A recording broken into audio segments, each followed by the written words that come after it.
And we are live! Yay! We did it! Hi, Michael. Hello, Erika. This is a Small Robot Studio. All of a Small Robot Studio. Both of us. And YouTube says that we have 2 viewers at the moment. So hello! It would be really awesome if you let us know if you can see us alright, hear us alright. Well, you would actually be able only to see me. But yeah, and The 2 people isn't just us, is it? I don't know. That'd be embarrassing. Probably. But I'm used to embarrassing myself. It's true. If there's anyone watching that is not us, we would love to say hi to you. Let us know where you're watching from. And yeah. So today, very late to the party, but I am using Zbrush for the first time. Zbrush in the iPad, that is. I started using Zbrush on the PC many years ago, and I don't like it. I use it, but I don't like it. But it's time to try the iPad one. So what I shall be doing is a little character. Can I show you this character? I probably can if you give me just 1 second. While you bring that up, what's your experience with ZBrush? Regular ZBrush, not iPad ZBrush. My experience with regular ZBrush, I don't know, I guess I have used it for several years now. I started when I was in uni, but I stopped as soon as I finished my ZBrush class. But then I had to go back to 3D when we were in the pandemic, because we needed work, we needed to have a job, and we started teaching, Michael and I needed to teach ZBrush, so I had to get back to it. I fortunately remember a lot of what I learned from uni, and since then I had to use it quite a lot, just for freelance work. Now we do studio work, so I also use it there. I don't know how many years it's been, but it's been several. Yeah. You probably started using it around the same time that I did, like 2015 odd, slightly earlier, 2014. Yeah, but you were a lot more consistent. Yeah, ironically though, not being my, it is not my job really to do too much ZBrush stuff. Every now and then, I guess, but it's actually more yours to do more modeling, as mine is primarily animation focused nowadays. For professionally, as you and I are both working in games at the moment, do you find much use in ZBrush, either desktop or otherwise? Every so often. Just for context, because I'm showing the character that I'm gonna be working on, so I'm gonna leave that on screen for a second before going back to ZBrush. I try to use ZBrush the least as possible, mainly because I don't like it. I am trying to incorporate Nomad on my day-to-day work, but there are times in which I still need ZBrush. When I need to do really high detail, like the closer to photorealistic, that's when I use ZBrush. There's still some tools that no one else has but ZBrush. So yes, I do use it. Not as much as like this, to do a sculpting from start to end, but more towards the end of a sculpt. Erika, can you just check your mic output? You are just coming out in mono to one ear. Can you set the mic to mono, please? Set the mic on mono. In OBS. Yes. Shane Olson just showed up in chat letting us know. Thank you, Shane. Also, Shane, I took your character class, or I think maybe it was on what was there was an online teaching thing for ZBrush many years ago, and I think I took one of your classes like as my earliest thing in ZBrush. So it's funny to see you here. Welcome. Good to see you. And your work is amazing. So yeah. If anyone else is in chat, check out Shane. Fantastic artist and ZBrush aficionado. And also a teacher, I believe, as well. Is that correct?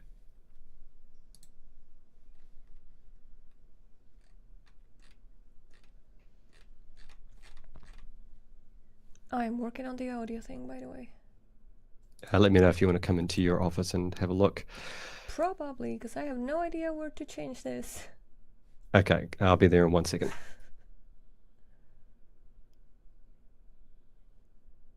Alright, I guess I should speak, or this becomes really boring in the meantime. Yeah, I'm just gonna wait. I'm gonna get rid of this image, and Shane is saying, oh, you also love Nomad, and you teach a main course called 3D Character Workshop for the last 8 years. Wow, that's very impressive. Yeah, let's have a look at this. You're in the camera halfway. Okay.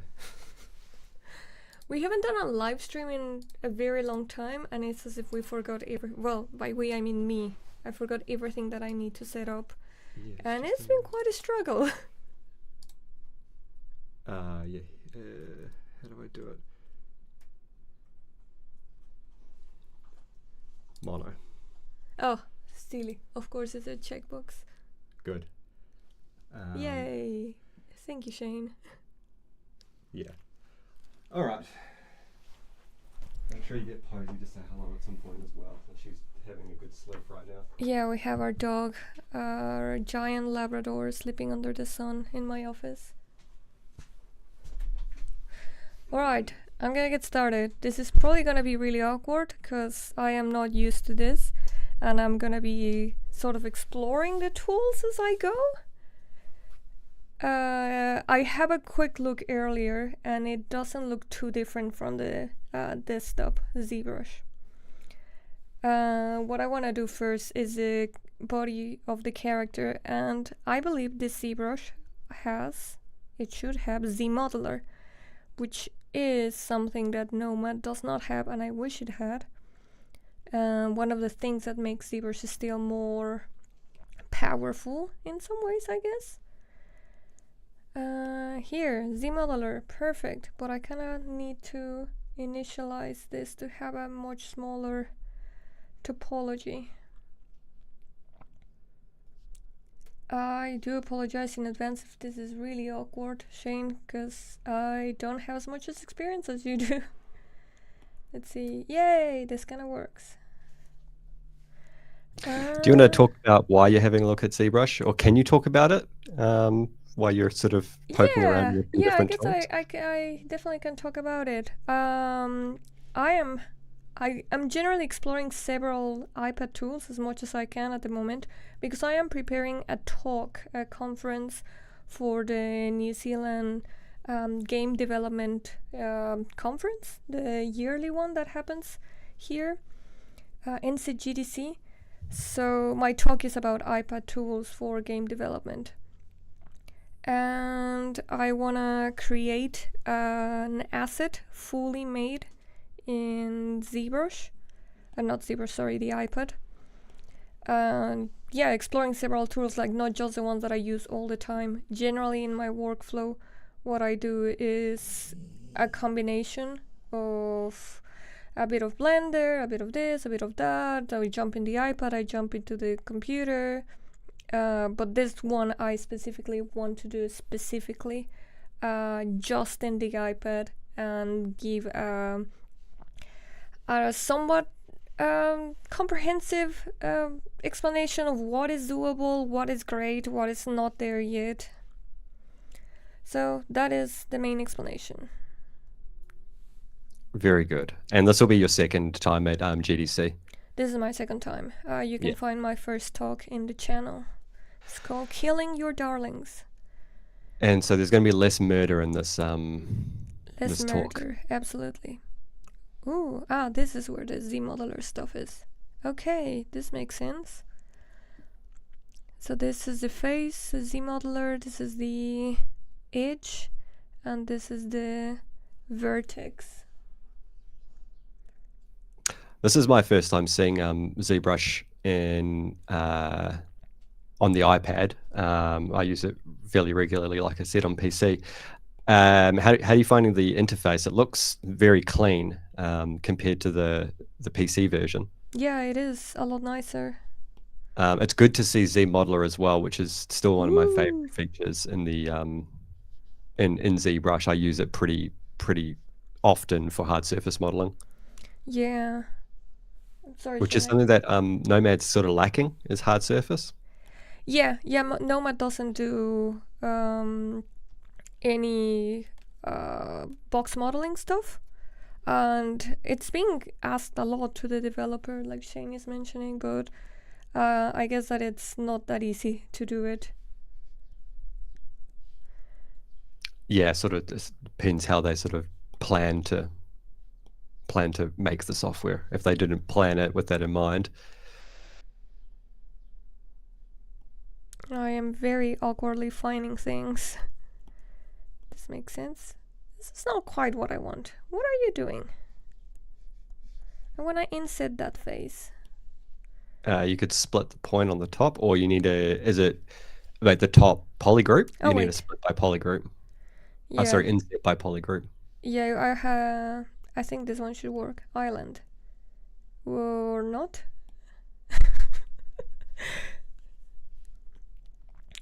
Is that inset? It's it looks like it's doing two. Oh, because it's symmetry? I wouldn't have thought symmetry would affect is on it. the right. It kind of changes my polygroups. Ooh, I can favorite things. That's good to know. Especially since in Z Modeler, like really I'm hitting like 5 things fairly regularly, so being able to get back to them quickly is quite nice. Yeah, definitely. Gosh. Yeah, it's kind of weird to change the mindset from seeing all this on the PC and trying to find it here. It's good. I like it. I think this is much better. Prior to today, had you ever opened up ZBrush on the iPad? I have a quick play, but it was just a free version. And now I'm on the subscription one, so this one has Z Modeler, so at least it's my first time using Z Modeler. I guess I could try and extrude.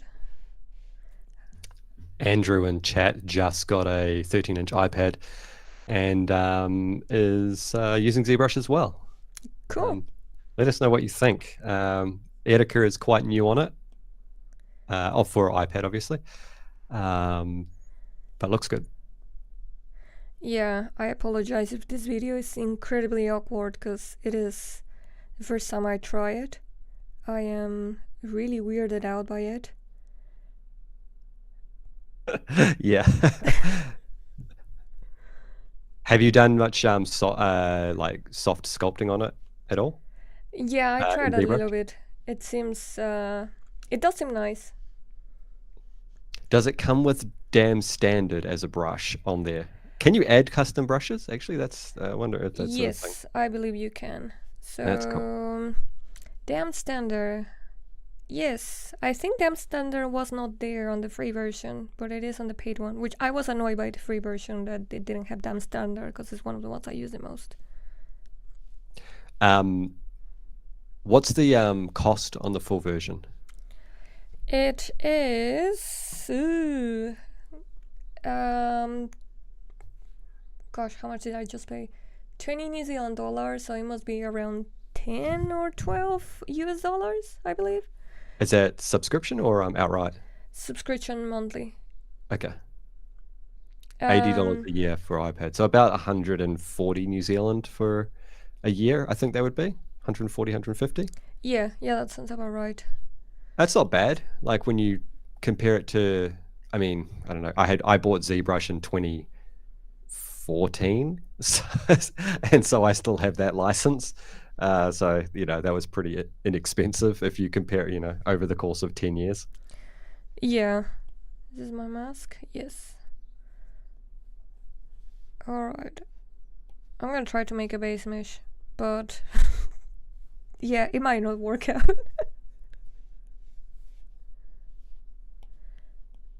So that is gonna be the head over there. Hello, head. And I do like this menu here.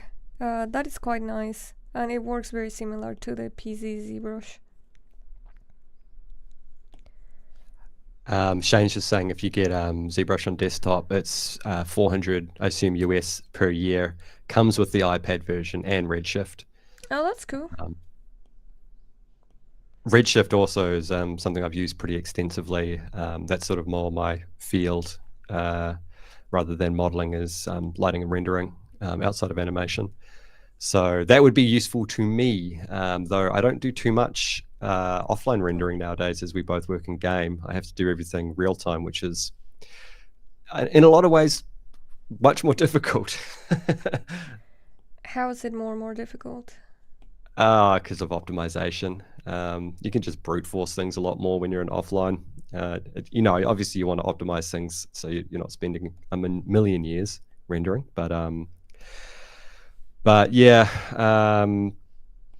otherwise, Unreal's, it looks pretty nice for real time nowadays for offline rendering. You can do quite a lot with it. So Redshift is a must-have for any local rendering. It's the only renderer worth bothering with, Andrew says.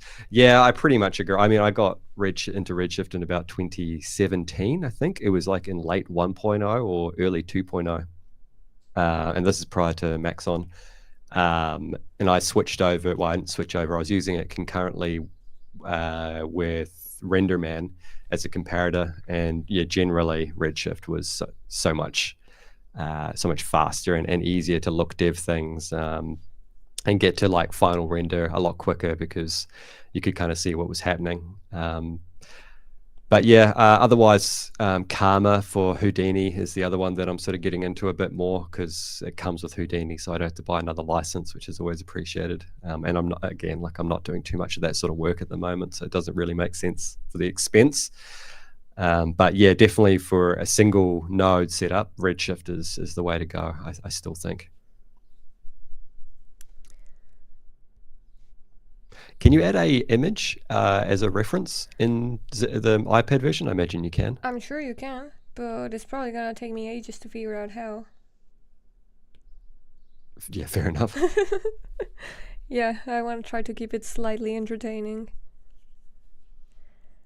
I'm gonna do a bevel. There you go.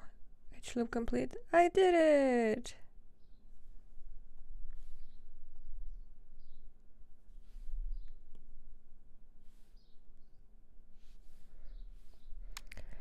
Shane says that he usually uses Blender for both real-time and ray trace rendering. Yes, I have used Blender a little bit, not for a while now. There's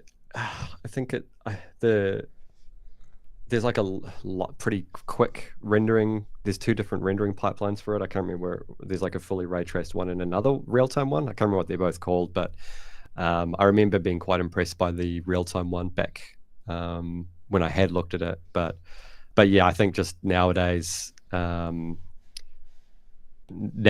just kind of do everything in Unreal, because that round trip is just so it's so part of my everyday life.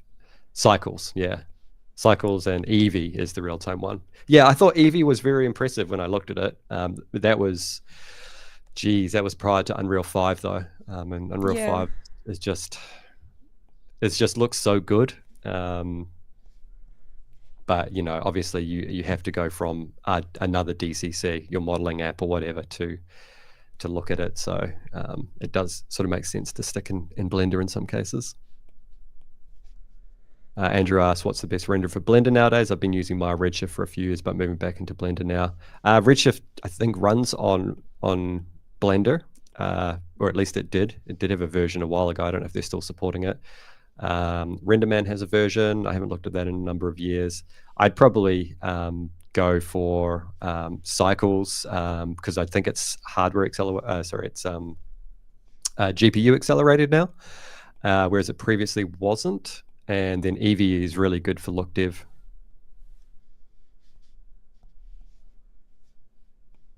There's a unofficial GoZ plugin for Blender that's called GoB. It makes pushing models to Blender a breeze. Yeah, that would be awesome.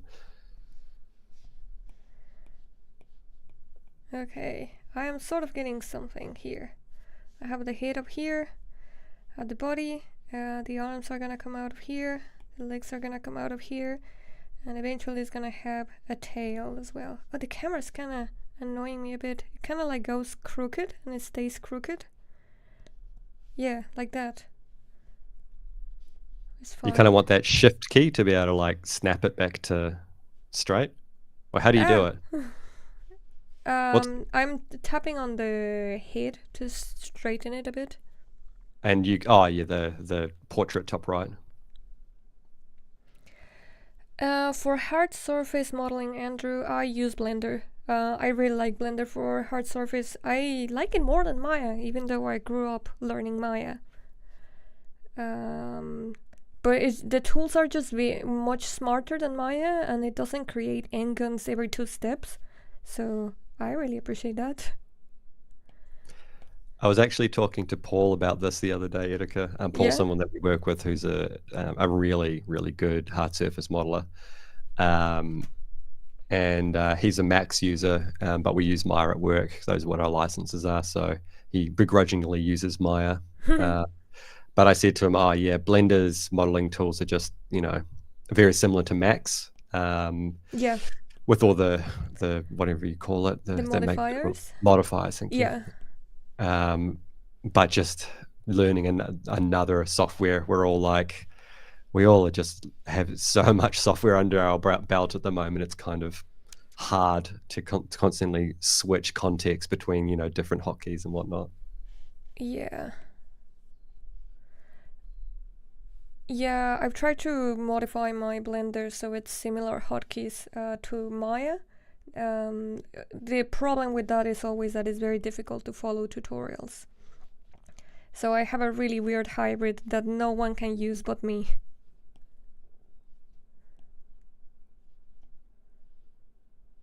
Which is a bit of a problem in the studio, because someone's like, how do you do this?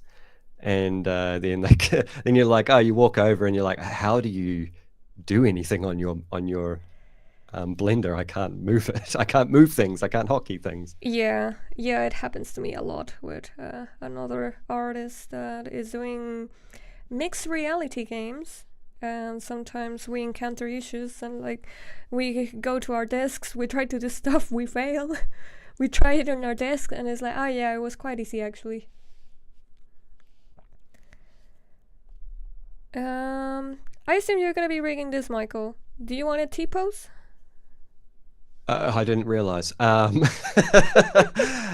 I can rig it. Probably A pose. A pose. Yeah. If actually, can you show me the reference? I don't know how long the arms are. Just 1 second.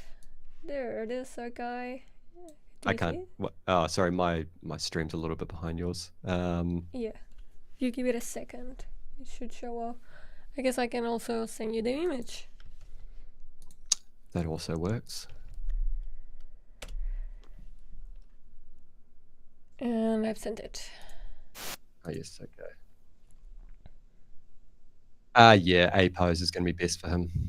Okay, cool. No problem.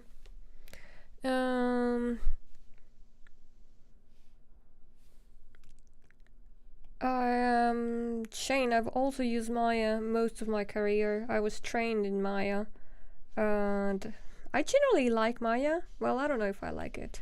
It's like a love-hate abusive relationship with Maya. Maya abuses me and I'm still there. But recently, on the studio, they were like, let's just switch to Blender because it's cheaper, and I agree with it. I don't really have much that I can defend Maya with because it's really, really expensive, and in New Zealand, we used to get My ILT, the cheaper game one, but then they got rid of it and they made a new one, but it's not available in New Zealand, so we can only use full Maya. So we just It's cool decided stuff. stop. It's good how they did that. Yeah, we were like, yeah, no, just let's not. I haven't done any animation in Blender in about a decade. And because my job is rigging and animating primarily, I am very apprehensive about going to Blender for that because my workflow in Maya is so like locked down and safe, and I know if I have any issues I can fix it. So that's my apprehension about Blender. Yeah, you're very fast nowadays. You have to be. You have to be in our line of work. It's very quick Yeah. turnarounds. Yeah, on the game that I'm working on, which will be announced very, very soon, like within a couple days, I believe. We are using Blender for animation. I'm not the animator. I can't animate at all, so I leave that to Michael. But it is kind of tricky, like going for Blender, and they're always saying that Blender is conspiring to deleting your animations. That's another reason why I don't animate. I like my files to exist. Yeah, yeah. I think that's maybe a lot to do with the way the rigs work. But again, it's been so long. I should do a little bit of due diligence on Blender at some point because I can see it getting to a point where I have to switch. And Shane, Yeah. they've made a lot of animation improvements recently. Yeah. So for me, like, I guess for me, the thing is like rigging is probably the more important part because animation, you can kind of, as long as it's got a good, animation graph and I can, key things easily and it's got gimbal versus object orientation, rotation, and just those sorts of things. And then it's easy to export. Those are the main things, but and I feel like those are pretty easy to get right. But yeah, rigging is the thing that I'm most concerned with. And if there's an existing rigging tool set where I don't have to make IK arms for the millionth time and just use a plugin, which is my preference nowadays, Yeah. something modular. Yeah, we have been using Mixamo rigs for our game as a starting base, and then they're modified based on whatever the character needs. And it seems to be. Mixamo skeletons, you mean? Yeah. Yeah, not rigs. Oh, Or is sorry. there a rig that they have in Blender that you can just that's got transform tools and stuff? I don't really know the details. But yeah, let's just say it is the Mixamo skeleton. Yeah, that would make sense. If it's also like a base mesh or whatever that you can just strap things to, or swap bits in and out of if it's a sort of semi-modular. But if you're Yeah. using if you're prototyping, Mixamo skeletons are useful just for being able to have all the animations ready to go. Yeah, that is true. I think they started prototyping like that, and then it was like, yeah, this works. We don't need anything too crazy because it's a fairly stylized game, and it's a quick turnaround to have the characters ready for animation. Unity though, right? Unity, yes. Yeah. I'm not a big fan of getting animations into Unity with yeah, especially if you're setting up controls. It's a real pain from an artist point of view. If you're a programmer, it's probably fine, but Unreal's a lot more forgiving and easy to retarget things, easy to just get things set up and dump new animations and test them and look at them. Yeah. If I have it my way, I'll never work in Unity again, frankly. Yeah, I don't know, that's guaranteed. Yeah, unfortunately it's not, but we can hope. Yep, we can definitely hope. Shane is asking if you could just rig and animate in Unreal now.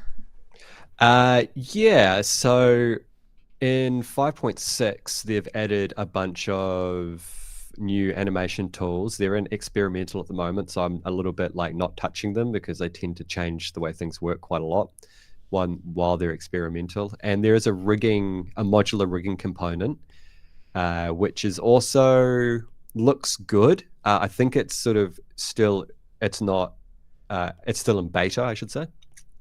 But once it's out of beta, I'll probably have a little bit of a look at it. My apprehension about rigging in Unreal is that it sort of limits, obviously, that the character can only be used in Unreal. And if I wanted to use it elsewhere, then I have to re-rig it in another program, and that becomes a whole thing. Even though I say I don't want to ever have to use Unity again, I don't really want to lock myself into Unreal, just in case. You never know. Yeah. It might be further along than I'm thinking. My last look is that the rigging was still beta. The animation tools are I should say they've got some experimental animation tools where they do things like some light physics, like baked in physics for like hair flapping and tails moving and things like that. But there is a pretty extensive animation toolkit which has been in since like 5.2 or 5.3, and I think that's pretty well rounded now. I still don't love the graph editor in Unreal. I find it quite clunky still. So, and that's likely because I'm so used to Maya. And Houdini a little bit, actually, if I'm honest. The animation tools in Houdini are getting there as well. So it could actually all move to Houdini. It could go either way. Yeah, that's fair. I think you mentioned to me that at first there were like nice ways to get Houdini stuff into Unreal, but lately they've been getting the tools more to be just within Unreal. No, not necessarily. To me it feels like what Epic maybe want to do is make all of the tools like native in Unreal, and that's likely the case because it makes it easier for developers to do all their rigging and animation and VFX and stuff in Unreal. But there is still like a good amount of tools that can go across from Houdini for animation and VFX. They've opened up support for OpenVDB in Unreal, so that makes your VFX look a little bit nicer as well if you're doing volumes. But yeah, I don't want to just get locked into Unreal though. That's a very me thing.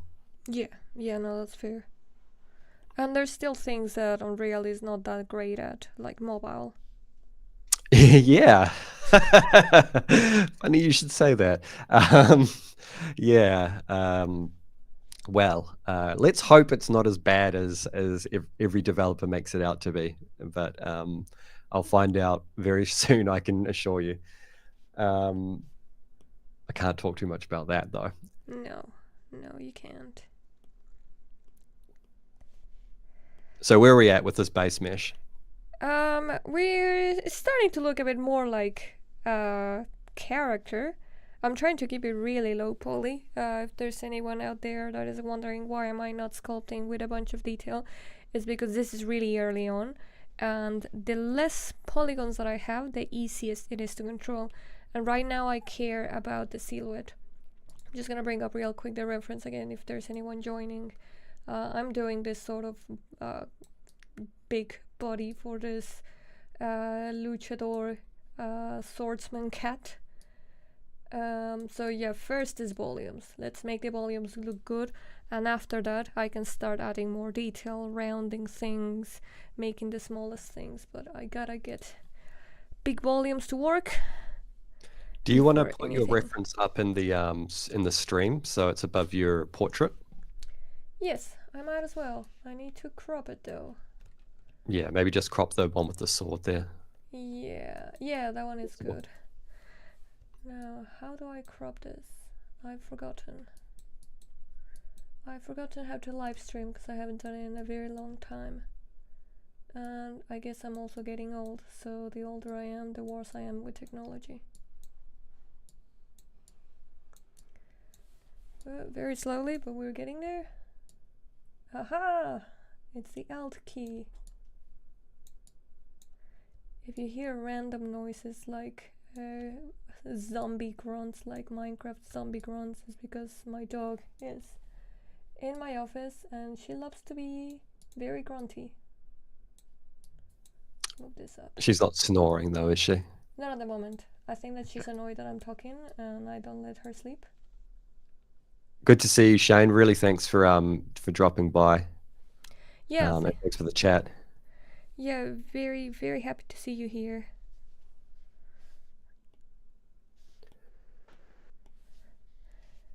Who else have we got watching? We have 5 viewers. That's good, considering we haven't done anything in a million years. Yeah, that's true. If there's anyone lurking, let us know what part of the world you're coming from. It'd be interesting for us because we don't normally, we haven't done. Do we normally do this on a Sunday? It's kind of an unusual day. I don't know. It's been a long time. I think we do Sundays though. Bearded Chef from Australia and Andrew's from Scotland. Wow. That's a good spread. What part of Australia are you from there, Bearded Chef? I lived in Australia for a while. Argentina. Argentina! Yay! We're hitting all the different continents. Yeah. Oh my god, I can't find the thing that I need.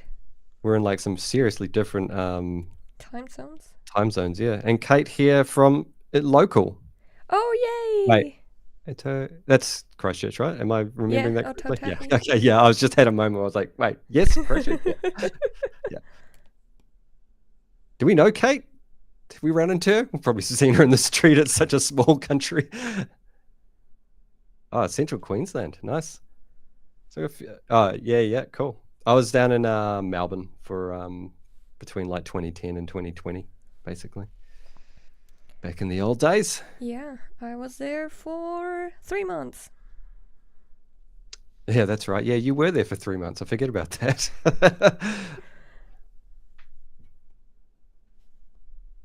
The gizmo is behaving weirdly to me.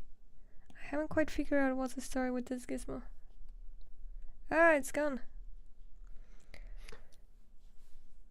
If anyone just joined recently, this is the first time I'm using Zbrush on the iPad and I'm very awkwardly figuring out where things are. Here, nope. Oh my god, and it kinda disappears. Yeah, I kinda wish it made the adjustment like on one side and just mirrored it on the other side instead of putting the pivot here, if that makes any sense. Yeah, this is the same in normal ZBrush, and I agree. I have this like kind of like weird disconnect with it for that same reason. All right, for rigging, how open these legs do you want them? Assuming that I'm looking at this relative, I think I'm like 10 seconds behind. Sort of where you've got them looks pretty good. Just ideally having the inside of the leg relatively straight and considering where the knees are. So sort of thinking your hips down to your knees, down to your ankle should be relatively straight. Okay, cool. I'm really fighting this gizmo. For those of you who don't know what we're talking about, in this case, Erika's just apparently asked me to rig this for animation and maybe do some animation on it, I guess. So I need the character in sort of a specific pose just to be able to align bones and make the animation rig work easily. But this character shouldn't be too challenging to animate by the look of it. It's mostly naked, so that makes it easier. Sure. Yeah. And we're using the sword from the last talk that you did, is that correct? We're using the cat sword. I'm pretty sure there's a video on YouTube that covers the cat sword. Yeah, there's a how to make swords in Nomad Sculpt, and it shows a cat sword. Yeah. Anyone in the chat work in games like we do, or adjacent to video games, or even make games yourself, just for fun, indie or whatever?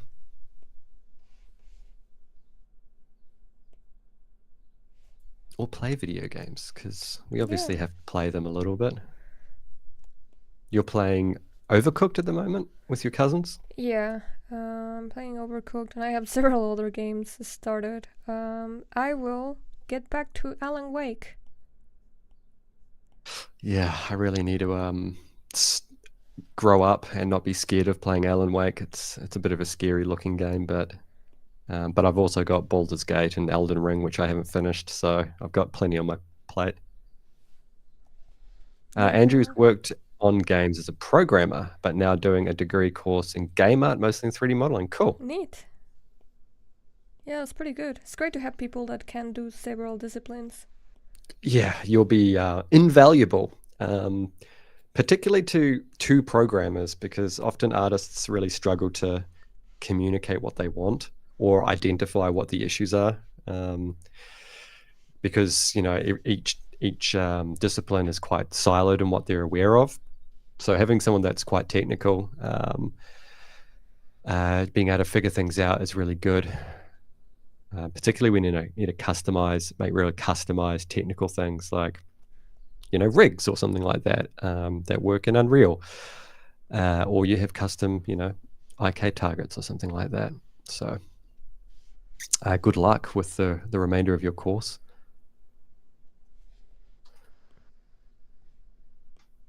Does your studio exist publicly yet, Erika? Or can we not talk about it? I'm not sure. I know that Saltwork exists in LinkedIn. Because marketing people are using it. But there hasn't been any official announcement of Saltworks or my more specific team. Right. So TBC when maybe very soon something might be announced. Yeah. Very, very soon I can tell you the game that I'm working on. That is about to be presented in Gamescom in Germany. But yeah, like specifically, it's just like, let's say it's a conglomerate of studios, and some of those studios are public and some are not yet. Yeah, they're just lurking, making video games in the shadows. Yeah. Bearded Chef says they are a former chef who works in an alumina refinery. I don't know what that is. Alumina? Maybe. And dabbles in 3D stuff and a very casual gamer. Cool. Neat. Tell me what an alumina refinery is. Is it aluminium? Is it to do with aluminium? That would make sense for where you're from. I know there's a lot of sort of mining up in that northern part of Australia. Actually, also a lot out Perth west side as well.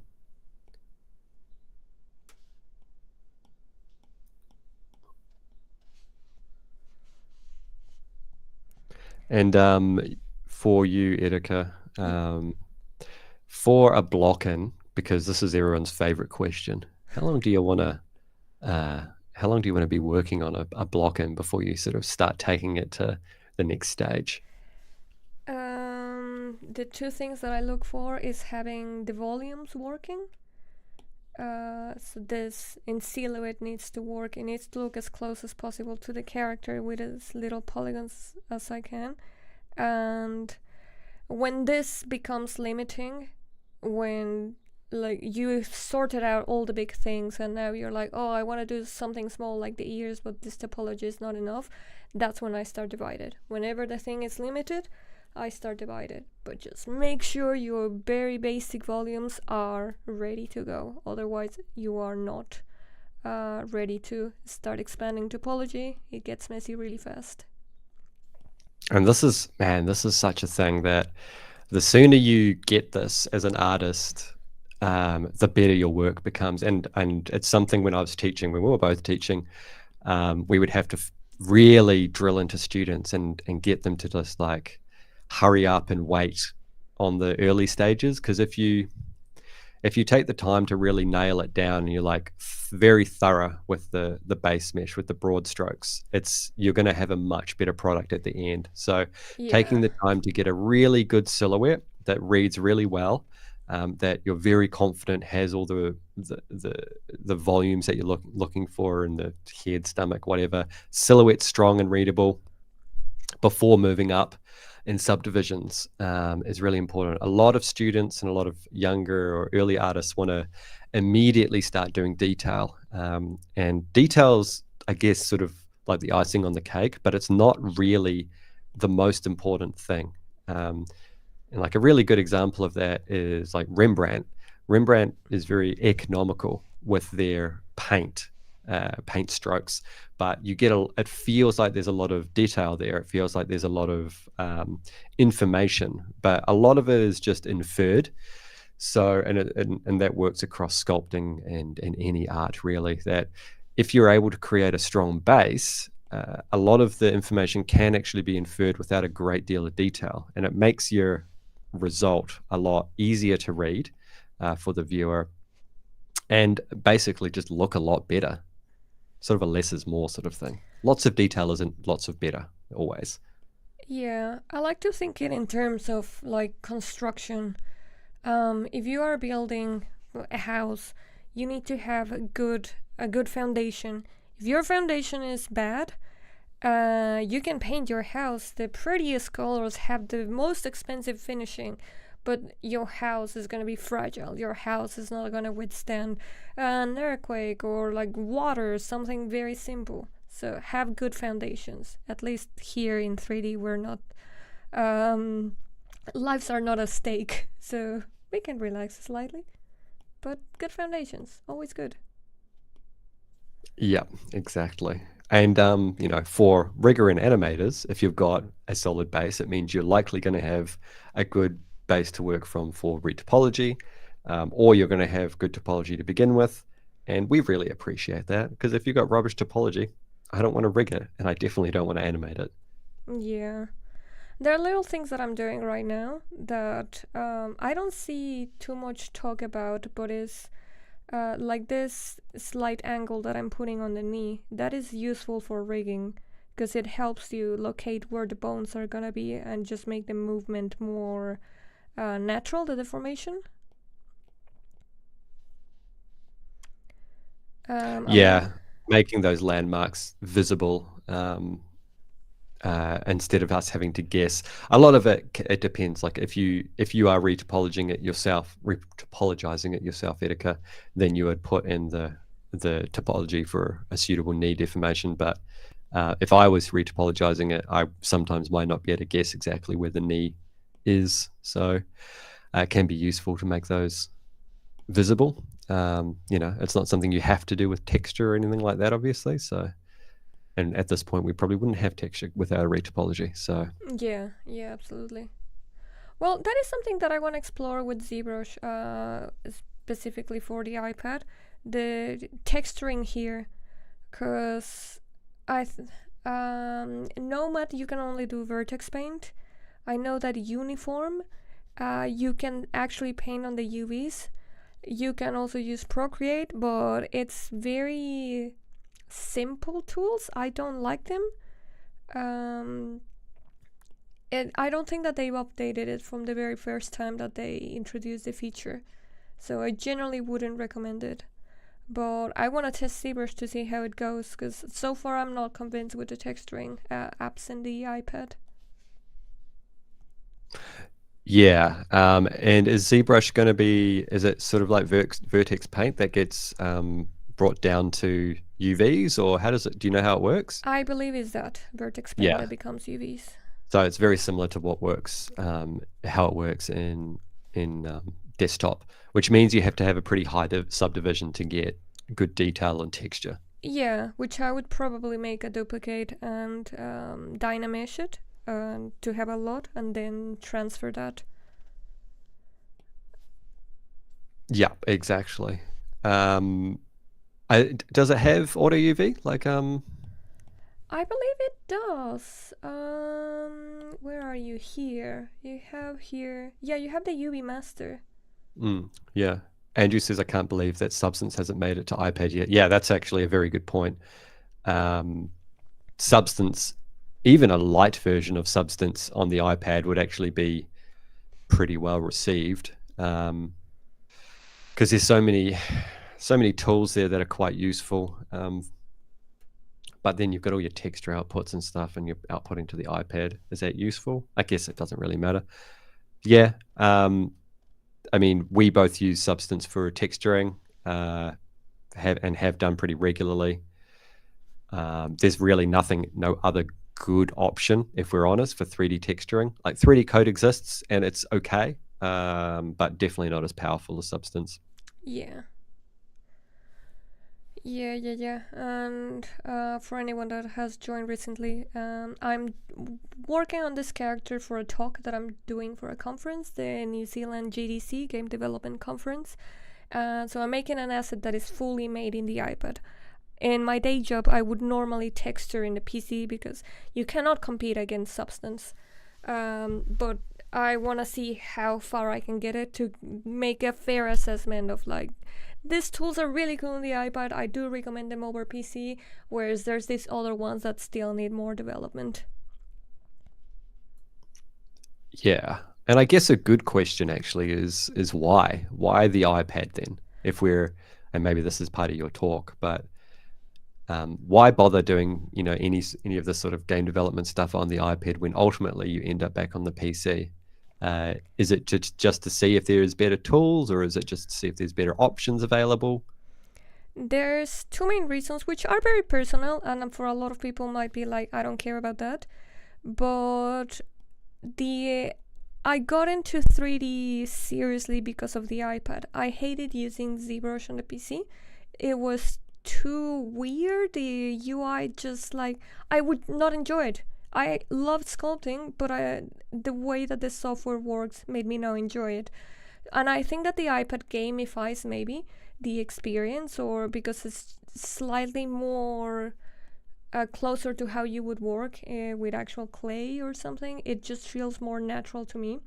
So if that is something that inspires you to create, to try it while you wouldn't on the PC, like, yeah, go for it. Because if it wasn't for the iPad, I wouldn't be doing 3D. I would be solely a 2D artist. The other thing for which I recommend it is I think it's great for learning.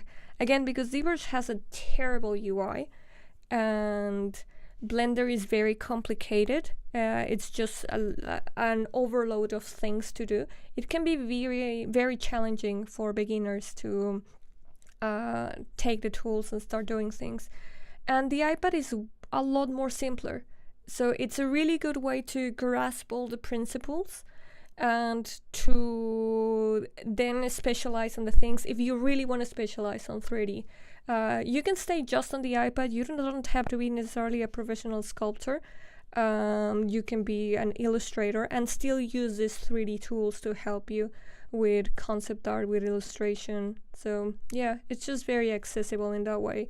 I understand the iPad is not an accessible tool. It's really bloody expensive, but if you already have one, I recommend giving it a go. Yeah. Andrew says, much nicer sitting somewhere comfortable with an iPad plus pencil. I do think the iPad and the Apple Pencil actually have a good feel to them. That sort of ergonomic feel is quite nice as well. And Kate says, hey Erika, we met briefly at the Christchurch Game Dev meetup that you spoke at. The one that you spoke at, was that at the university? Yeah, which one was this? Was this on the Epic building, or was that on the University of Canterbury? Did you speak at Epic as well? Yes. I don't remember. Oh, yeah. I didn't go to that one. I only went to the other one. The Epic building was Killing Your Darlings, and the University of Canterbury was a cat sword. That's correct, yes. Kate is a very 2D artist, trying to upskill into 3D, so having these tools on iPad feels super approachable. And she says, yes, at the Epic building. So cool. That would have been your last year's GDC talk. So yeah. She's here for your this year's GDC prep, I suppose. Funnily enough. This year's GDC prep. Very cool. Yeah, no, really cool to see you here.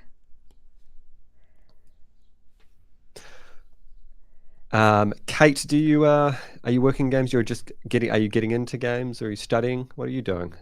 It's always very interesting to see where people are at in their journey into this, or if they're just doing it as a hobby, which is also very cool. Because a lot of the stuff that we get to look at online is not necessarily from people working in the industry. Because funnily enough, often when you work in the industry, you can't show anyone anything. Like I Yeah. haven't put anything out publicly in 2 years since I've been at CFIX. So yeah, and that's very similar for you as well, Erika. So Yeah. hopefully that changes very soon.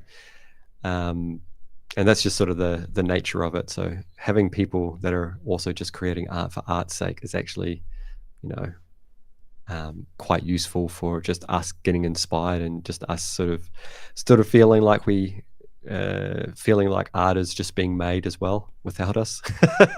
Kind of makes us Yeah. think, we should be doing this as well. But and obviously we're not precluded from doing art for personal projects or whatever, but it just can be hard to balance that time and energy. Yeah, that is true. We have plenty of artists that we work with that don't do anything outside of work, which is fair because sometimes you're just too tired. It takes like all your creative energy to work on it. Yeah, sometimes after sitting in front of a computer for 40 hours a week, you want to not sit in front of a computer when you get home, as we are both, as you would be out in the garden and I would be out, chopping up pieces of wood. Yeah.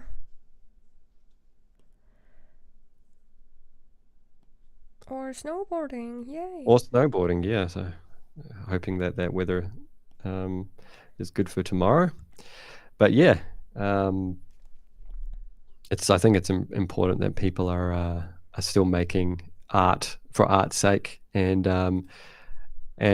just doing it for fun, because art is fun, and you should, if it's important to you, you should just keep going and keep making it for yourself, because there's been a bit of an unfortunate push in recent time from some, let's say, AI-backed corporations that are trying to dissuade people from making art for themselves. But I think it's actually, for the human condition, one might say it's really important that people are making art for themselves. Yeah, I mean, how long have humans been around? And if something has been a constant, is that humans create. We want to create. For some people, sure, they might not like the creative process and they just want to push a button and that's it. But if you have this creative drive, you just have to do it. And that is really beautiful. And the things that AI can do only exist because a human did it first. Absolutely. Thanks for stopping by, Andrew. It's 3 a.m. Yeah, Scotland, right? Yes. Whoa. Yeah. Yeah, thank you so much for hanging out with us so late. Yeah, we will be doing another stream soon. We've got actually quite a bit of stuff coming out really soon. So for those of you that have been around on the channel for a while, look forward to seeing some interesting little projects. Maybe keep an eye on the channel this week. You might see something that's quite new and exciting. Yes. Kate says that trying to get into games, got a degree in concept design from Massey. Cool. Concept design, I'm assuming that's like concept art. Let me know, Kate. And trying to gather more skills working on a portfolio. Yeah, excellent. Drop a link to your, if you've got an art station, chuck a link in chat. I don't think it will block it. If it does block it, I'll make sure I can approve it. Yeah. So we can have a look and everyone can have a look. If you're happy to do that, if you're comfortable with that.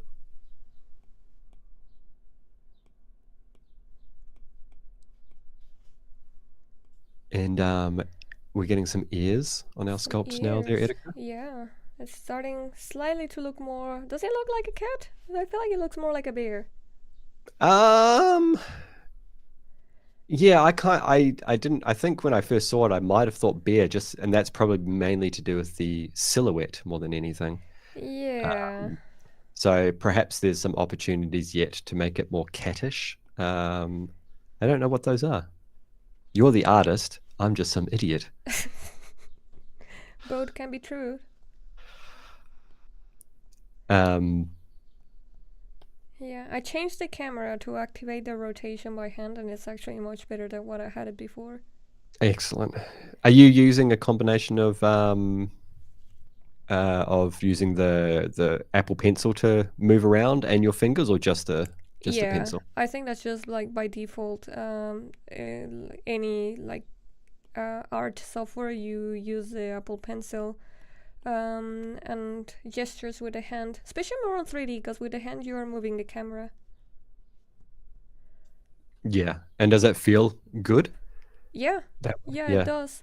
The only thing that I would recommend is probably get a wrist wrap for both hands. I generally use it for the right hand because I have very weak wrists and they get achy.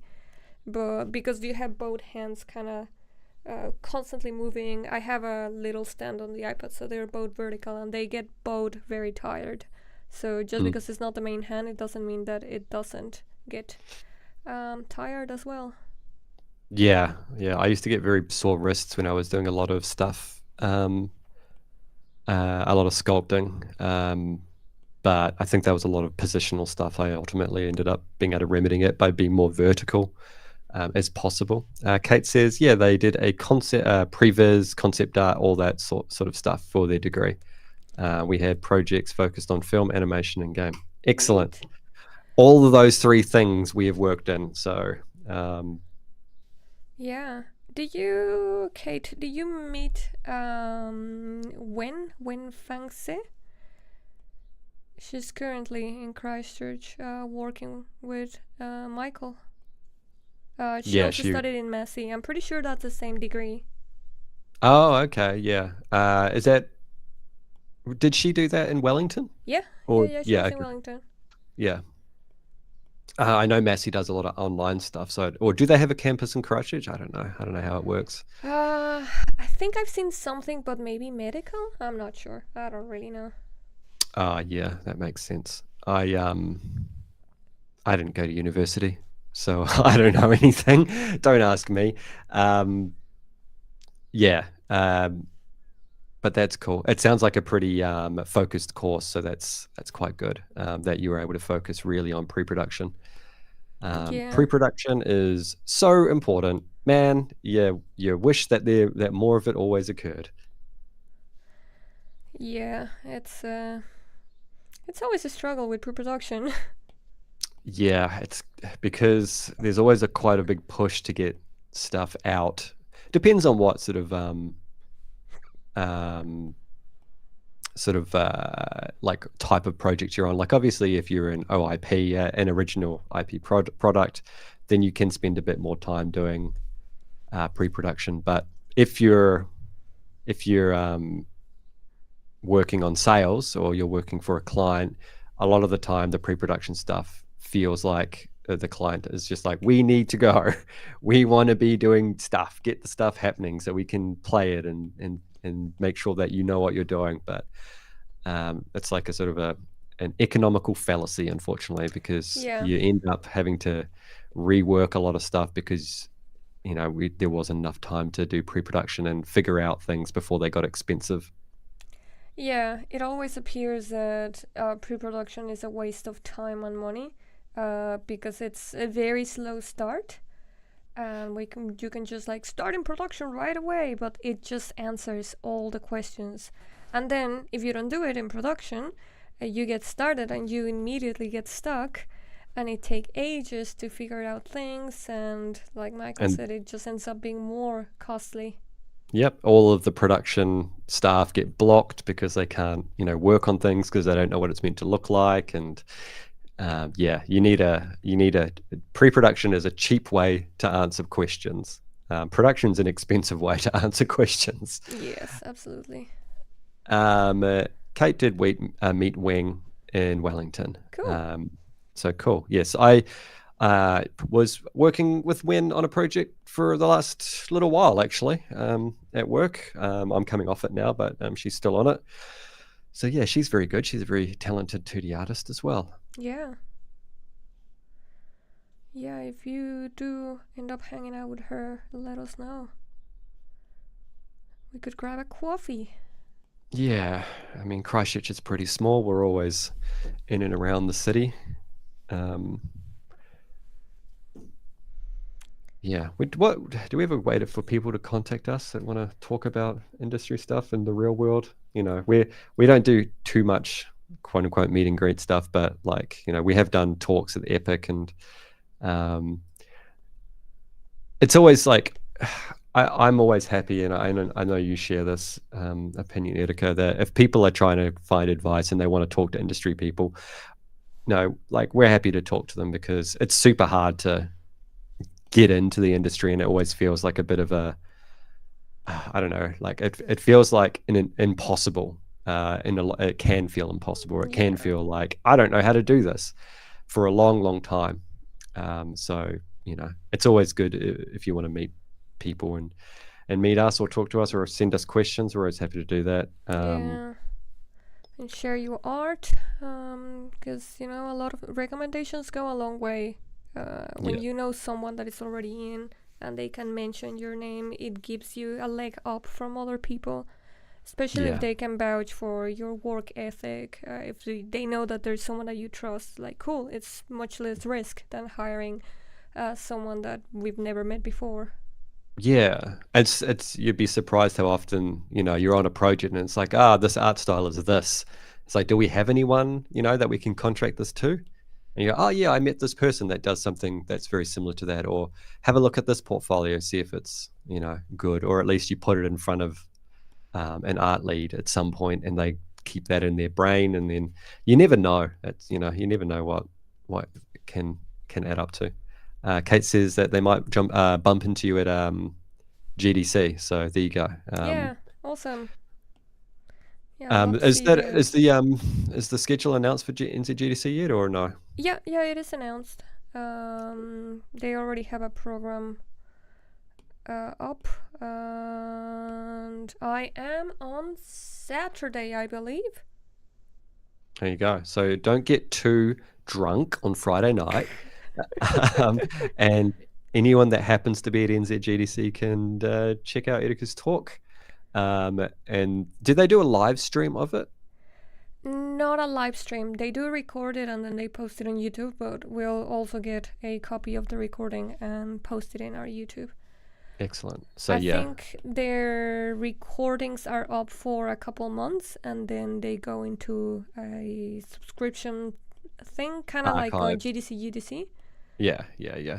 But we'll have our talk open forever for as long as YouTube exists. Yes, so when for all of everyone in this chat that's not in New Zealand, which I imagine is most Everyone. people, Except Kate. because currently there's 7 people in chat, which means that there's 6 people that aren't from New Zealand, because there's only about 20 New people that live in New Zealanders? Zealand. Yeah.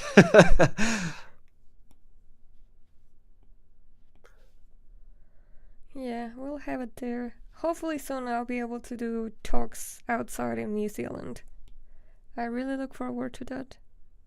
Yeah, I just need to get some invites to some international talks, but it's all business dependent. Yeah, always Got to business justify the dependent. cost and justify the travel and justify the loss of production from Erika for however many days that is. Yeah, I just want to be sent close to Mexico so I can visit my family.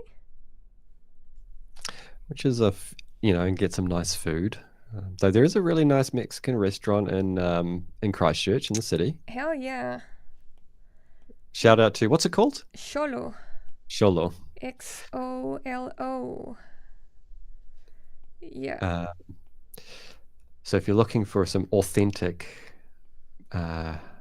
food from Mexico, that's the place to go. The owners are both, no, one of them is from Mexico, and one is not. It's a couple. So Carla, she's Mexican born, and Carlos, that's quite funny. He's originally from Chile, but he's spent a lot of time in Mexico. He's cooked with a lot of chefs in Mexico. Spent a lot of time in Oaxaca specifically, which is the best place in Mexico. And he's awesome. He's basically an honorary Mexican. There you go. For those of you who have not been to Mexico and don't know, the most important thing is the food. To Mexicans, it's such a big part of the culture, and it's amazing. Every time I've been there, I've gained weight, apart from last time because I got sick. Well, you gained weight and then you lost it. I gained weight and then I really lost it. That was not because of the food's fault. That was because I had a allergic reaction. And it was pretty bad, but we won't get into the details of that. You survived. That's what matters. Yeah, it was a bit right. It was a bit touch and go there for a bit, but yeah, made it back. Now, how far would you like to get this sculpt before we start wrapping up? Because I need to mow the lawns, and and you probably don't want to have the sound of the lawnmower in the background of the. Yeah, no, I was thinking that's probably a good way, a good spot to leave it at. And Yeah, so also let's have the a look. puppy is next to me, scratching my other hand, Yes. getting some pets, demanding pets more like. So I also believe that she needs to be taken out. Okay. Well, maybe we'll hop off here. But can we have a quick review on where we're at? Yeah, so we have a good base mesh. Not all of the topology is ideal for animation, but it's good enough to do the sculpt, I believe. I guess I'm missing the tail, but other than that, this should be good enough to start subdividing and start adding a bit more detail. That is not subdividing, that's zero mesh. Nope, that's not what I want. Anyway, just I can start looking at more detailed things now that I have this. There is more of the character. As you can see, there's also like a mask that this cat is wearing. I'm gonna be doing that in Nomad because I am exploring different software for this conference that I'm doing in late September. So yeah. That's right. And for retopo, can you do retopo in this ZBrush? Does it have that thing? Let's find out. What is it Otherwise, called? is it going to be Cozy Blanket? It does have Z. Wait, is it Z Remesher? No, the retopo brush. Isn't that? No, it's not. So you can do a Z topo brush and then run Z remesh, and it uses those guidelines. Yeah, it has topology. Okay. Yeah, cool. So you can do it. So you could really stay in ZBrush in theory. Those Cozy Blanket is very nice for doing yeah, retopology. I really loved Cozy Blanket for retopology. Excellent. We'll leave it off there. Thanks everyone for stopping by. Yeah, thanks so much. Bit of a random stream. We've got some things coming out on the channel very, very soon. Keep your eyes peeled. Maybe. Look, I've never asked anyone to ever do this, but it could be a good time to press that little bell icon. I know it's insipid, but if you press that thing, maybe on like Thursday, could be something quite exciting to see. Yeah, very I think cool. it's exciting. If you're a fan of what we do, this could be a good thing to look at. Otherwise, yes, we'll probably be doing a lot more videos coming up very shortly. Absolutely. For all sorts of things to do with games and films and animation, and some more videos with our faces in them because we don't do those. And thank you, Kate, for stopping by. And we'll see you around the traps, definitely. And thank you, Erika, for sculpting in ZBrush, or I guess box modeling in ZBrush for the first time. Yeah. Very slowly. I'll try to get the puppy in the cam. Will it work? I don't know. There she is. Say bye, puppy. Say bye, pussy. Patita. Patita. She's too sad. She wants to go out. Sorry, friends. We'll see you soon. All right. Thank you very much, everyone, for stopping by. And we will catch you later. Bye-bye, Erika.